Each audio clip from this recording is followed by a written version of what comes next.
Hey there, everyone. Happy Saturday, April 6th. Today is technically just 1 month and 1 day after Google launched the March core and March spam updates of 2024.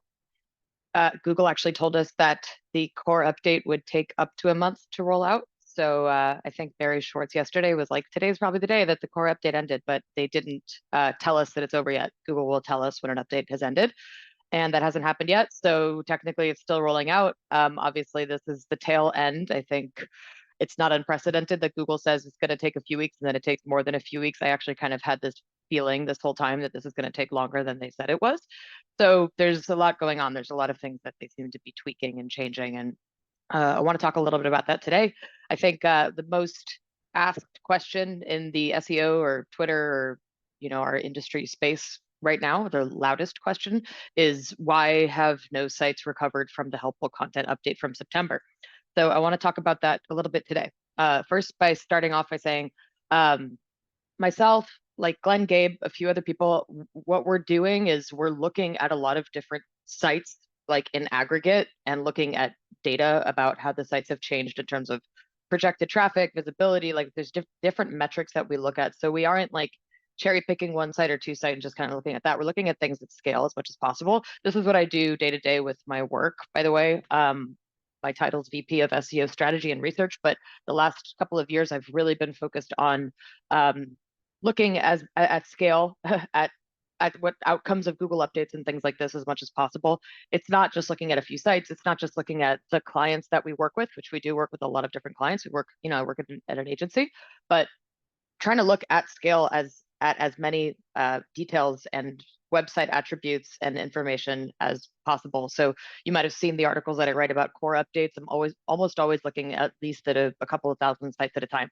So obviously we don't have the data that Google has. Google has trillions and trillions of sites that it looks at, but we try to get a pattern, if we can, from a smaller batch of sites when we do these types of exercises. So as far as the helpful content update goes, there's a batch of sites. I probably have like 1,000 that I've been keeping tabs on, and just basically looking at how have the visibility of those sites changed over time. So, September 17th or 18th, when the helpful content update rolled out, was obviously like the most severe decline. That's when we saw a lot of sites being impacted for the first time, despite the fact that the helpful content ranking system was actually introduced a year before that. And I was actually just looking through some of the communications that happened around that time, including like me and Glenn and Google and everything. Um, when it first rolled out, this helpful content system, I think it was August of 2022. Uh, we expected it to be much bigger than it was. It was kind of like, wow, this seems like it's going to be a really big thing.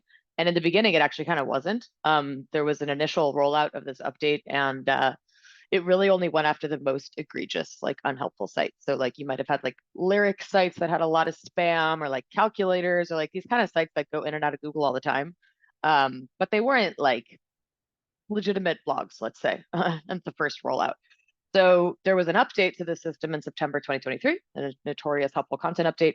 And that's when this thing started to get a lot of attention, because obviously I would say thousands and thousands of sites were impacted negatively by that. And the impact was very severe. So, some sites lost 95% of their traffic, some sites lost 60%. And Google told us this is how it's going to work. Like the more unhelpful content you have, the harder you'll be hit. So many impacted sites. I want to take a little bit of a step back and talk a little bit about like my experience and where I work, and this will all tie together in a little bit. But basically, I work at an SEO agency. We're called AMSIV. Again, I'm the VP of strategy, SEO strategy and research, and I've worked on hundreds of clients, hundreds of different companies doing SEO for 14 years for me. And we work on enterprise brands, we work on big companies, we work on mid-sized companies, sometimes small businesses, but generally like bigger mid to enterprise level brands. You could think of like, healthcare companies, banks, insurance, a lot of e-commerce, a lot of publishers, this kind of thing. Generally speaking, um, these kinds of companies, of course, they can be affected by algorithm updates. Things go in and out, things go up and down all the time, but none of these companies that we worked with were hit by the helpful content update. I want to be clear about that. And it wasn't until the helpful content update rolled out that I decided that like we should help some of these companies, because me personally, it's like a passion thing project for me. I see a lot of what's going on, or I think I see what's going on, and I do want to help. I've actually helped countless people. There's like DMing people back and forth trying to give some insights, and this has become a passion project for me, because I think it's a bit unprecedented in the scope of like what's specifically happening with this update. Now, it's not unprecedented, and the reason why I bring up the agency experience is because myself, my team, many people in the industry, especially those of us that have been doing SEO for 10 plus years, you start to see these things are cyclical. And I've told this story now many times, but my SEO career started when I was working with a company in-house and doing really great for SEO. And we discovered that buying links on Black Hat World was the best thing for our site. Like immediately our rankings shot up. So I got really into buying links on Black Hat World and other sources. And I was doing article spinning. I was doing all this stuff that was like conventional SEO wisdom, which was actually all against Google's guidelines. I didn't even actually know it was against Google's guidelines. I just thought it was working. So let's keep doing that. And we did a lot of that and it worked really well. And then it was 2012 when I went to work and checked our rankings, and everything went to like nothing, like completely wiped off of Google. And it was the Penguin update. So that was my first job, like as an adult. I was a young adult. I got the company that I was working for in really big trouble with an algorithm update, and I couldn't fix it. I tried to fix it for 2 or 3 months, and I couldn't. And it was devastating. It was like, imagine, like I was 21 or 22, and I was like, I screwed everything up. It wasn't just me; it's obviously other people, but that was a terrible feeling, and it was extremely difficult to recover. I don't think the site ever truly recovered.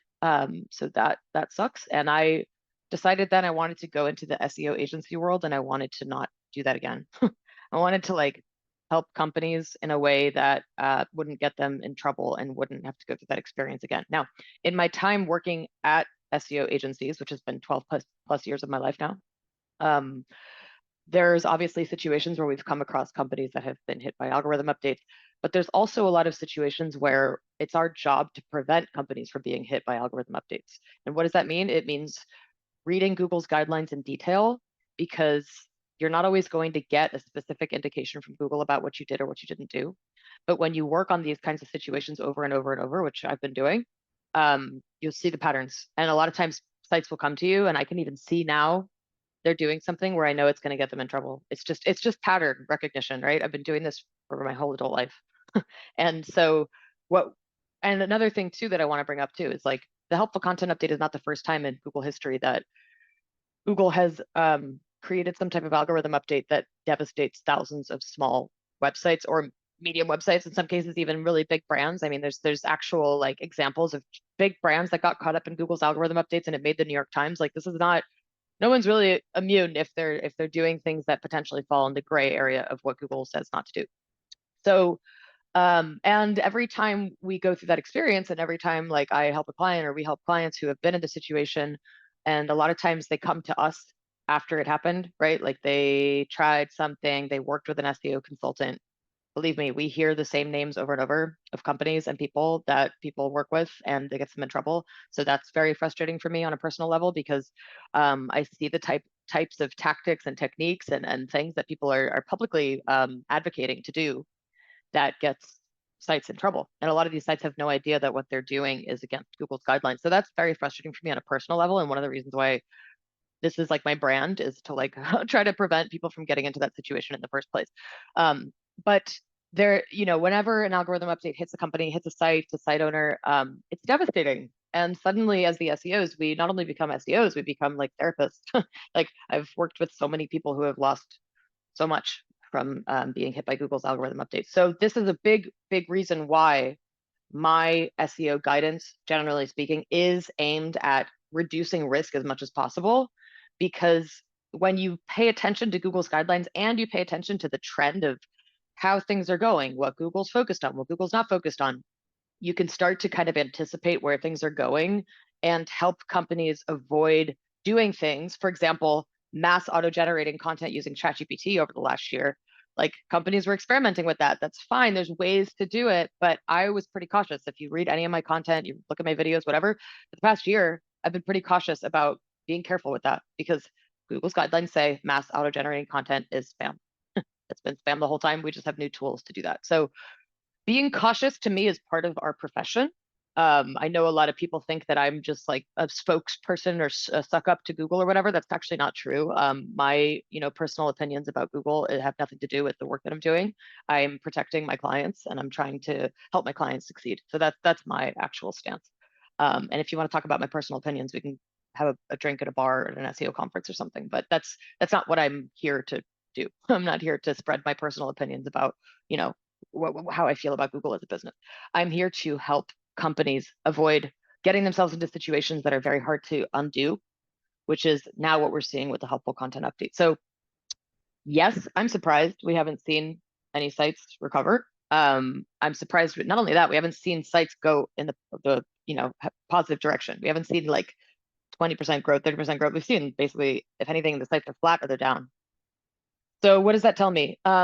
It tells me that number one, I think I understand that Google's actually said a few times, including in the helpful content update guidance, that like within a few months, you might see a change. That's confusing, right? Because we haven't seen anything happen that indicates that within a few months or weeks, you can see positive increases. So that's not to say that they're lying, but it is to say that maybe the changes that site owners have made, and they have made a lot. I mean, our agency did do some work with helpful content update clients, and their sites look very different now than they did in September. These sites are doing a lot. I think they're going in a really positive direction. I think they're doing better things for users. I feel very confident about the work that we've done with these clients. So I am surprised that there's little to no positive movement at all across the board. But I do think, number one, maybe it hasn't been long enough. I know that sounds like a cop out, but if you draw upon past experiences of the Penguin update, the Panda update, the Medic update, big significant core updates that have happened throughout Google's history, and those of us that have worked on them, and I'll talk about the Medic update in a second, those of us that have worked on them know how long this thing takes. Yet another reason why I am so risk averse, because there's nothing worse than like seeing all this amazing SEO success for maybe a year or 2 years and then being wiped out to the point where you can't recover for 3 years without doing a ton of work. So again, just trying to like avoid that situation happening. So I do want to bring up the Medic update because that was another moment in my career that I really learned a lot. We were working with a medical client that had medical content, and they were actually doing a similar kind of version of like mass content generation. And at the time, it was actually AI driven. This was ahead of the curve. This was several years ago, 2017, 2018. And I had a bad feeling about it. I felt like, this doesn't directly go against Google's guidelines, but it's close. It's in a gray area and it's medical content. And this was before EEAT was a really big thing. But, and that site was actually seeing the most traffic, the top rankings for all kinds of medical queries. And then August 1st, 2018 happened. And that was the Medic update. Same thing, went to work, boom, site was like off of Google. They lost, I don't even know, 80, 90% of their traffic. And it was just like plummeting every day. It was worse. It was traumatizing and the client was traumatized. We were traumatized. Everybody was traumatized. And that was when the Medic update happened, right? So now there's this like kind of new set of rules where Google was a little bit vague about what was happening. It was a core update, but a lot of us in the industry started to piece together, oh, this is affecting medical sites. That's why we call it the Medic update, by the way. Google didn't ever call it the Medic update. We just named it that. I think it was Barry Schwartz because it was like the majority of sites that got affected were medical, health and medical websites. That's actually when I started talking so much about EEAT, which is experience, expertise, authority, and trust. Used to be EAT, but because Google had these new communications, we're kind of piecing things together and realizing, by the way, this was like right before COVID. This was right after the 2016 election in the US. There was pressure on Google to elevate trustworthy information and reduce the visibility of fake news and misinformation. There was external pressure as a business on Google for obvious reasons. And that's what they did, right? That's exactly what EAT was designed to do. And there's like crisis response, or crisis information response systems, like all these different systems that Google has when, let's say, yesterday there was an earthquake in New York, right? When something's rolling out like that, no pun intended, Google might say this is a real-time emergency. We're still collecting information because they don't want misinformation to circulate in the search results. So there's all these different systems that Google has. But at the time, the Medic update, it appeared to be the case that Google was becoming more strict with not allowing just anybody to rank for health and medical content. So before that, you could actually start a blog and say, you can cure cancer with essential oils. Like you could actually rank on Google. And I have a lot of examples of sites that were ranking on Google for that type of thing. So they had to make a big change to their algorithms to reduce the visibility of that information because it's dangerous information, and elevate the Mayo Clinics and the National Institute of Health and the, Cleveland Clinic and Harvard and these very, very high EAT sites for medical reasons. And that extends into other your money or life categories like finance and politics. So there are these ranking systems that are designed to elevate authoritative sources for certain queries. I still think that's very much true. But suddenly, in about, let's say, 2020, I would say is when there started to be this new thing happening on Google. And and someone pointed this out recently, like maybe this was tied to COVID and people were working at home and they were like finding new ways to make money. But there was let's say like a renaissance or a gold rush for niche blogs and the ability to make money through these blogs. And I know that it's been around longer than that. I know that this is not new. What is new is that a lot of these site owners were seemingly banding together and sharing a lot of information in Facebook groups and Reddit and YouTube and probably a million groups that I don't even know about. And these are bloggers and they're making a lot of money on Google. And the last few years, it's been more and more and more, right? It's working really, really well.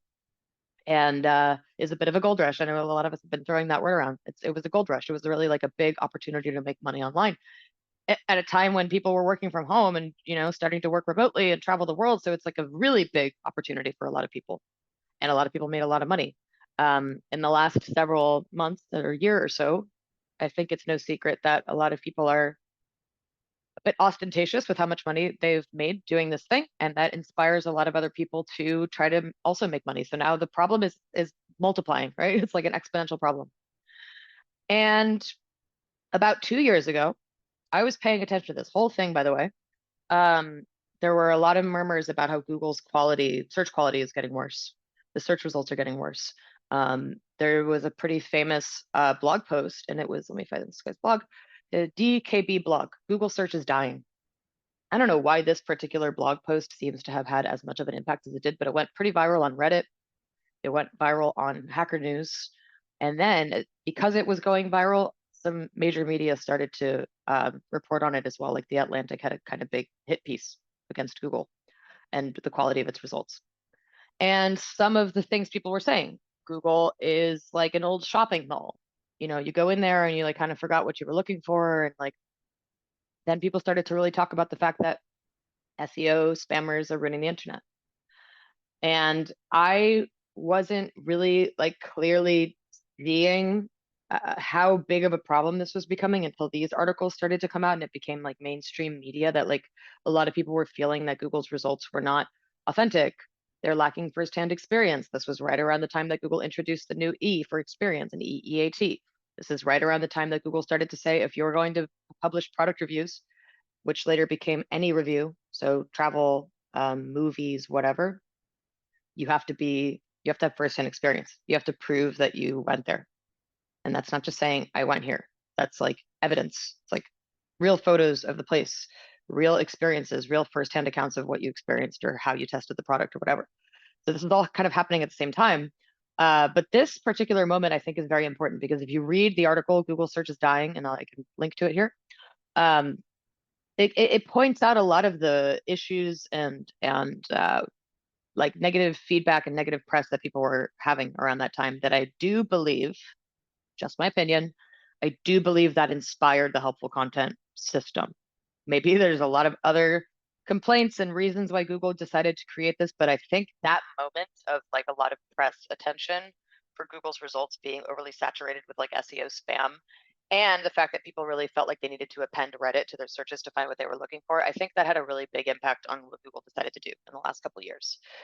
So fast forward to, 2023, we get the helpful content system, which I think was very closely tied to this feedback that Google got. And I also think it explains pretty clear, the surge in Reddit, the surge in Quora, having firsthand experience abundantly throughout those sites, which like by definition, that's what those sites are, those user generated content websites.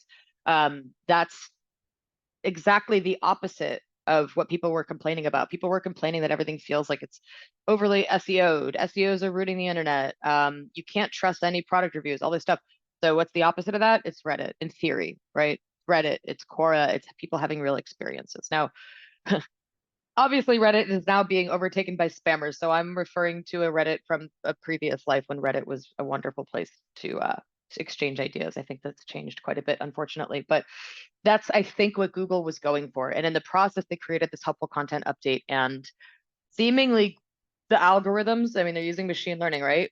Seem to have grouped a lot of sites together that probably included a lot of sites that didn't really deserve to get hit by this thing, especially to the level that they have been. I agree completely with that idea. I've looked at a handful of sites that are like, yeah, you have firsthand experience, you're doing the thing, you're testing the products, you're clearly, authentic, you're a real person, like all these things that like technically you're supposed to be doing, people are doing.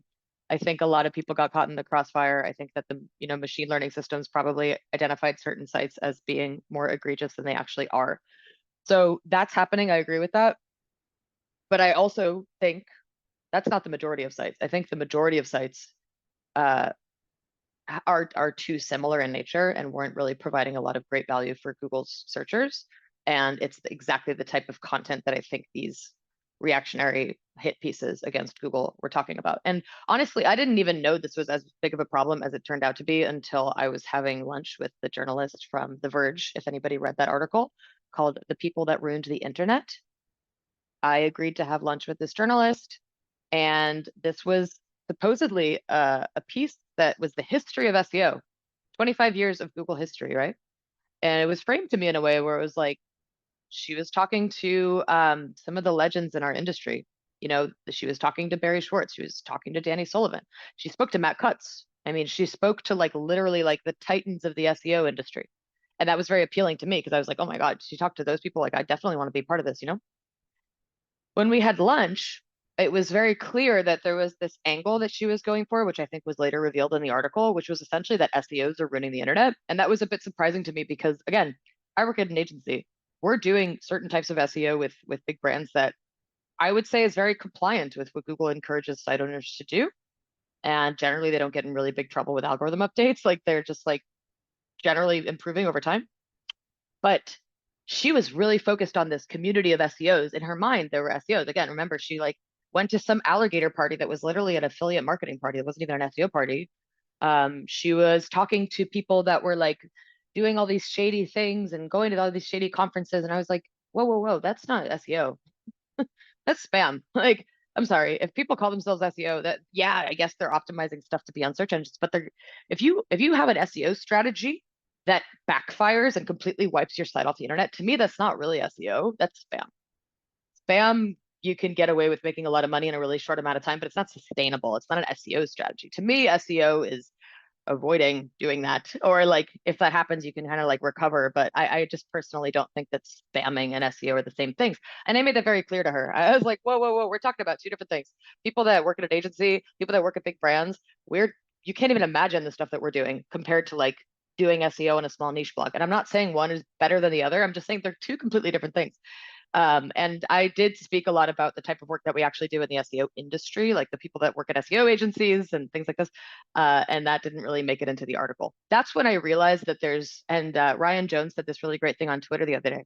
Niche site SEO and SEO at agencies and big brands are just completely different things. It's not that one is better or worse than the other. It's just that we're not doing the same work, right? So I think right now is an interesting convergence of the two things coming together.